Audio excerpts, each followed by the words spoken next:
Je vous emmène avec moi dans la jolie tempête de la maternité. On va parler bienveillance, doutes, les up and down, sans tabou et dans la bonne humeur. Bienvenue dans Happy Maternity, le podcast qui va booster ta maternité. Bonne écoute!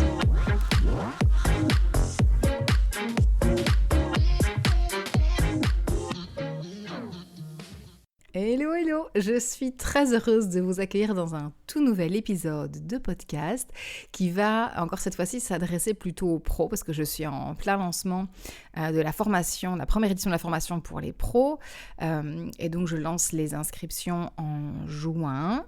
C'est quelque chose qui vous convient, j'avais envie de créer une formation qui est vraiment, en fait, qui vous donne toutes les bases pour passer à l'action, les outils pratico-pratiques et théoriques importants, mais surtout orienté comment vous pouvez appliquer ça tout de suite en cabinet, même si vous démarrez, quelles sont les bonnes bases à avoir dans les préparations à la naissance, mais aussi j'avais envie de vous accompagner sur tout ce qui est votre posture pro, votre légitimité, comment on sent, comment vous motiver à pouvoir faire ce dont vous avez envie, à vous sentir bien dans votre lancement. J'avais déjà coaché une jeune kiné dans ce domaine, donc je trouvais ça très très chouette de pouvoir appliquer ça et de vous apporter cette motivation. Bref. Donc j'avais envie de vous parler de ce qu'on vit souvent quand on commence à accompagner des femmes enceintes. On y met beaucoup de cœur, souvent c'est un choix de passion, mais on est un petit peu parfois dans le flou. En fait, on veut bien faire, on veut transmettre, on veut que le couple se sent bien à l'arrivée du jour J, mais on ne sait pas trop par où commencer et on se demande très souvent, est-ce que je fais les bonnes choses dans le bon ordre ou est-ce que je fais les choses qui sont justes pour le couple et pour la maman? Et donc dans cet épisode, j'avais envie de te parler de 3 erreurs que je vois ultra fréquemment chez les pros qui veulent accompagner les femmes vers un accouchement physio plus conscient, plus aligné. Mais c'est des erreurs que moi-même j'ai pu vivre, en tout cas certaines, vous allez voir. C'est pour ça que je sais que c'est ultra fréquent et j'espère que cet épisode de podcast va pouvoir vous éclairer déjà un petit peu plus et éviter ces erreurs qu'on peut faire. C'est pas du tout pour faire culpabiliser ou montrer du doigt une pratique ou une façon de faire, c'est vraiment pour montrer on est un petit peu tous, on a tous les mêmes types de réflexions et c'est surtout pour te faire gagner un maximum de temps dans ta pratique, c'est t'aider à gagner vraiment en clarté, en posture et te montrer qu'il y a des repères vraiment simples pour avancer beaucoup plus sereinement et te faire gagner un max de temps. En tout cas, c'est ce que moi j'aurais aimé avoir quand je me suis lancée et que je n'ai pas trouvé. Donc pour ceux qui ne me connaissent pas, qui débarquent sur le podcast, je suis kiné spécialisée en abdominopelvien et périnatalité. J'ai fait 5 ans d'ostéo supplémentaire par la suite. Je suis enseignante en master et j'accompagne les femmes depuis plus de presque 20 ans. En préparation à naissance, les couples, et je les suivais aussi les mamans en postpartum, en rééducation. Et donc j'ai eu largement le temps de les écouter et je continue à prendre beaucoup de plaisir dans ces prises en charge-là de ces patientes. Et comme je donne cours au master et que je suis aussi formatrice, donc je fais des formations pour les post-masters, mais uniquement en kinésithérapie, je me suis rendu compte aussi que là, j'avais aussi un peu de frustration parce que j'ai un temps imparti et souvent je me dis « Ah, mais ils savent beaucoup plus que moi pour certains domaines » et donc je crée mes chapitres, mes cours et je me rends compte en fait que non, c'est important dans l'apprentissage de répéter certaines choses, certaines bases, certaines choses qui moi me paraissent évidentes, mais c'est parce que j'ai le recul de la pratique et en fait non, on a besoin d'apprentissage et on a besoin parfois de répéter certaines bases solides, mais du coup ce qui fait que dans le temps imparti que j'ai, je peux pas vous apporter tout ce que j'apporte moi en consultation, toutes les fiches, tout ce que je prépare. Je vous fais vivre 2-3 trucs, ceux qui m'ont en formation le savent, mais voilà, il y a tellement plus de choses que j'ai envie d'apporter aux pros dans ce domaine-là. Et voilà, j'avais envie de pouvoir transmettre quelque chose en toute liberté, ce que moi j'avais envie, sans avoir une notion de temps. C'est-à-dire que c'est pour ça que j'ai fait une formation où je vais avoir des vidéos enregistrées en ligne que vous pouvez regarder quand vous voulez. Et en plus, évidemment, il y aura du live, des échanges avec moi personnellement, notamment sur votre posture pro et comment vous engager dans votre projet.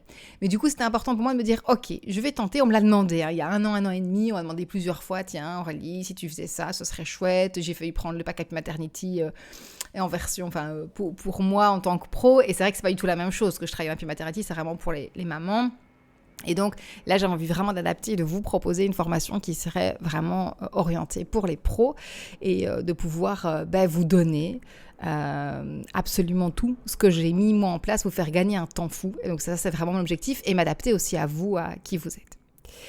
Donc, ce que je te propose là, on va se lancer directement dans le sujet. On parlait donc des 3 erreurs fréquentes. La première, ça c'est un de mes trucs à moi, c'était terrible, c'est vouloir tout dire en une fois et trop théoriser. Vous le savez, je suis enseignante et du coup, parler, expliquer, échanger, c'est quelque chose que j'aime beaucoup faire.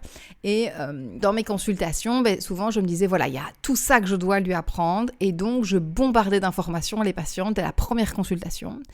Ce qui fait que le problème, c'est que ça prend énormément de place et surtout la jeune maman qui est en plein bouleversement hormonal et changement même au niveau de son cerveau, forcément, ça demande beaucoup de concentration, elle va oublier la moitié, elle ne sait plus quels sont les points et éléments importants. Alors moi, je faisais des consultations d'1 heure, et même en 1 heure, j'avais beau essayer de me restreindre, chaque fois, j'avais des questions en plus, des choses qui venaient, des éléments plus importants de l'histoire de la patiente, et donc c'est très compliqué de me cadrer. Et donc, le problème, c'est que la femme va repartir avec trop d'infos et elle va se sentir dépassée. Et surtout, en fait, elle va oublier l'essentiel. Ce qu'il faut, c'est absolument structurer, prioriser et simplifier. C'est hyper important, tu donnes des repères concrets et des outils à appliquer et presque avec un espèce de petit devoir pour la prochaine consultation pour qu'elle puisse savoir, ok, qu'est-ce que je dois faire. Les patients ont vraiment besoin d'être guidés. Alors, l'objectif, moi c'est mon objectif des consultations, c'est que les patientes puissent être le plus autonomes possible, que ce soit en salle d'accouchement, en accouchement à la maison physiologique, peu importe, mais qu'elles aient une autonomie le plus importante possible, sachant que pour moi, en cas de problème, les meilleurs, c'est l'équipe médicale et paramédicale qui va être là, les médecins, l'équipe hospitalière, les ambulanciers, peu importe. En cas de problème, c'est eux les experts. Ils ont été formés à savoir extrêmement bien réagir en cas de souci, c'est leur spécialité. Et donc, ce que je dis toujours, moi je vous prépare au mieux pour que ça se passe bien pour vous, dans tous les cas, que c'est vous les chefs, quoi qu'il arrive, et que s'il y a un problème, on va devoir passer le relais en toute confiance à l'équipe médicale, mais c'est important de comprendre aussi c'est quoi ce relais, c'est quoi les limites, pourquoi est-ce que tout d'un coup on vous dit d'aller en césarienne ou pas, de comprendre et de savoir argumenter, de pouvoir se positionner, oui, non, je veux bien, rien que par exemple l'épisiotomie, c'est un truc dont on parle pas mal avec mes patientes, parce que je veux qu'elles soient capables de se dire, ok, dans quel cas ça peut être avantageux ou pas, et dans quel cas je peux dire oui ou non, c'est encore mon corps, c'est encore moi qui décide, mais de pouvoir prendre des décisions de façon tout à fait éclairée. Je trouve très important. Alors, l'erreur numéro 2, c'est ne pas oser aborder les sujets sensibles. Donc, je parle de quoi ? Que ça peut être les douleurs, quoique les kinés, même généraux en général, la douleur, c'est quelque chose auquel vous aimez bien vous attarder, vous intéresser.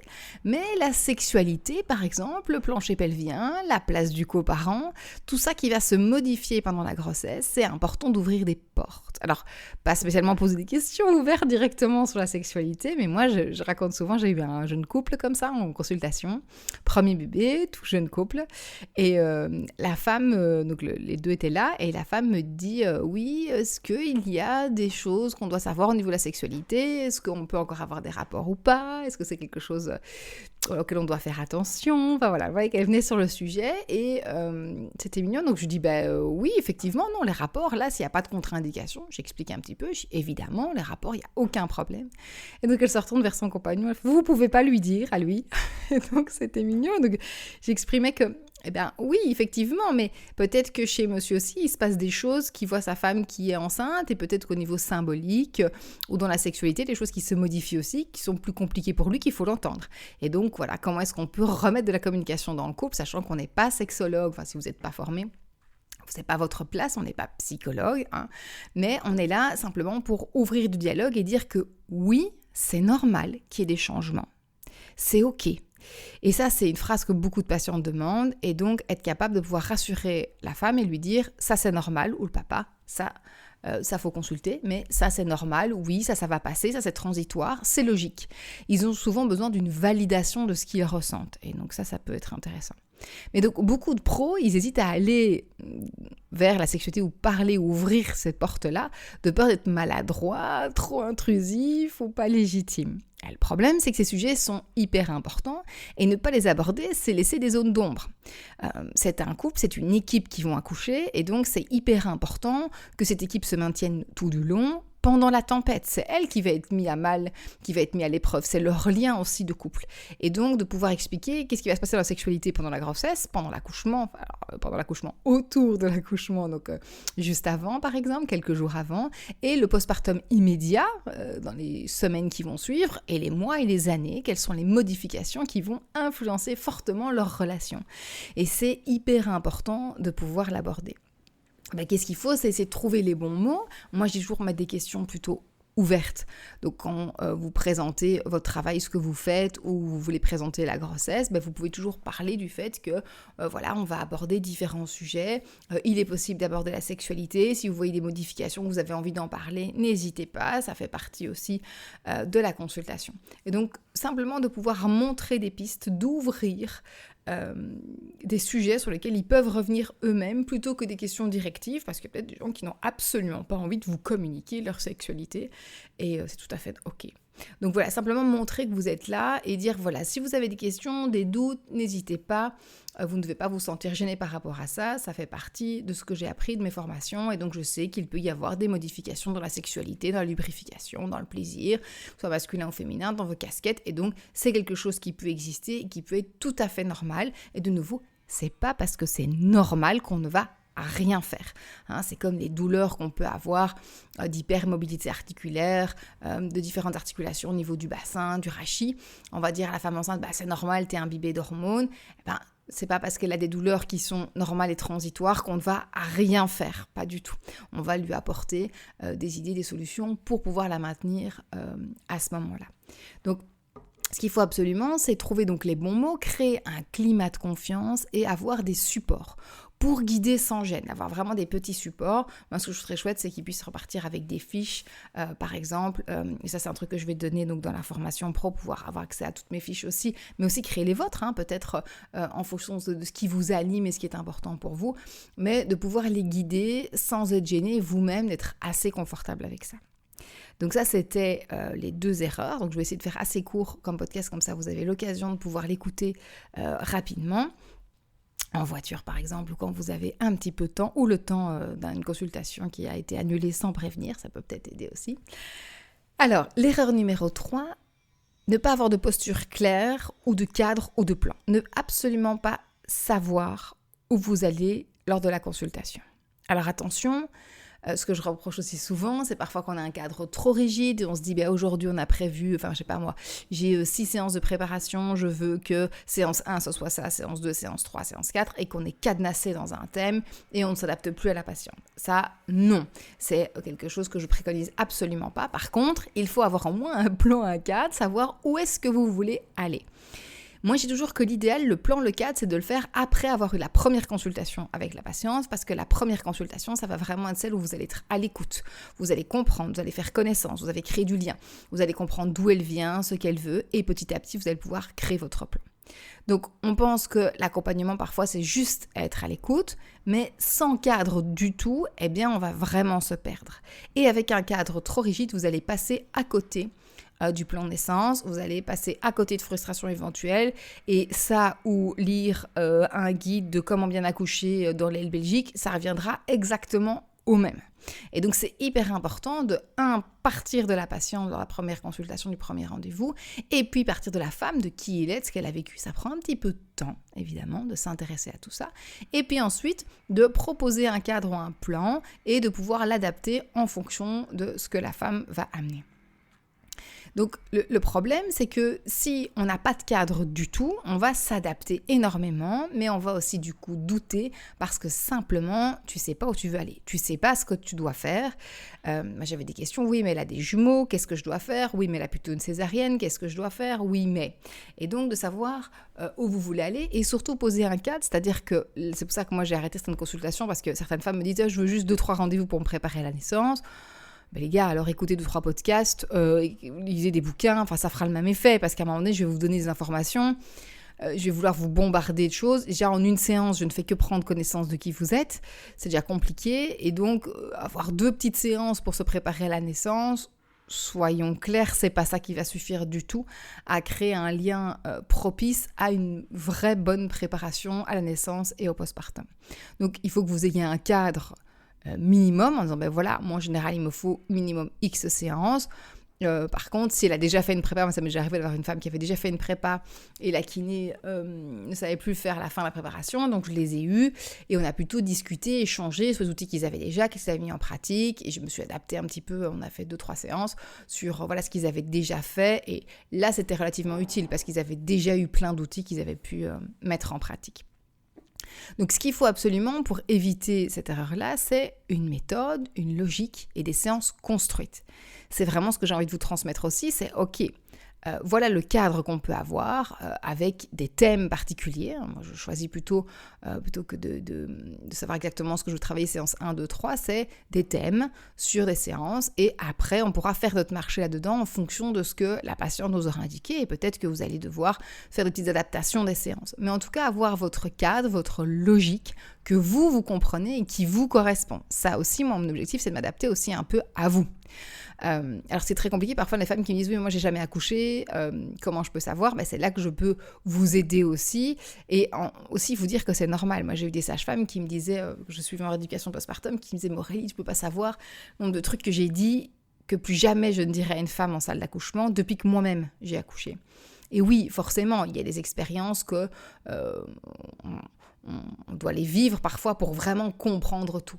Maintenant, vous savez quand même vous adapter si vous êtes bien formé et que vous avez des gens qui peuvent bien vous expliquer la situation, comment prendre en charge et ce que vit une maman qui traverse ça. Je pense qu'on peut tout à fait être adéquate, vraiment. Et donc, c'est ce que j'ai envie de transmettre aussi. Et c'est pour ça que dans la formation, ce que j'avais envie de faire, c'est aussi de vous permettre la possibilité d'avoir un accès avec moi où on peut discuter, échanger sur vos pratiques, sur des questions que vous avez avec les patientes ou les femmes que vous allez rencontrer pour pouvoir vous aider, vous soutenir et vous coacher à ce moment-là. Donc, j'avais promis que je ferais absolument pas long.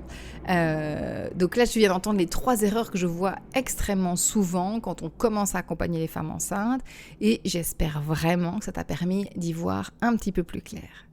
Si tu t'es reconnue dans l'une ou plusieurs d'entre elles, sache que c'est vraiment complètement normal, c'est pas du tout une preuve d'incompétence, c'est plutôt une preuve de conscience, se reconnaître, et je dis toujours, ce qui est hyper important dans la vie, c'est de connaître nos compétences, mais de savoir où sont nos faiblesses, où là on a des difficultés, ce qui nous permet dans le futur de nous améliorer continuellement. Et donc c'est exactement à partir des points où on se dit ok, là il y a un problème, qu'on peut construire quelque chose vraiment de solide pour ton futur, pour ta future pratique. Et donc, ce que j'ai envie dans la nouvelle formation pro, c'est vraiment de t'accompagner pas à pas et te donner des outils concrets avec une méthode claire. Et surtout, ce qui est, je trouve, hyper important et qui manque dans beaucoup de formations, un espace pour vraiment renforcer ta posture et ta légitimité. Pour savoir, ok, on fait le point ensemble et on discute de voir pourquoi tu te sens illégitime, qu'est-ce qui te fait douter dans tel moment-là, et de pouvoir vraiment prendre ta place et te sentir à ta place, au bon endroit.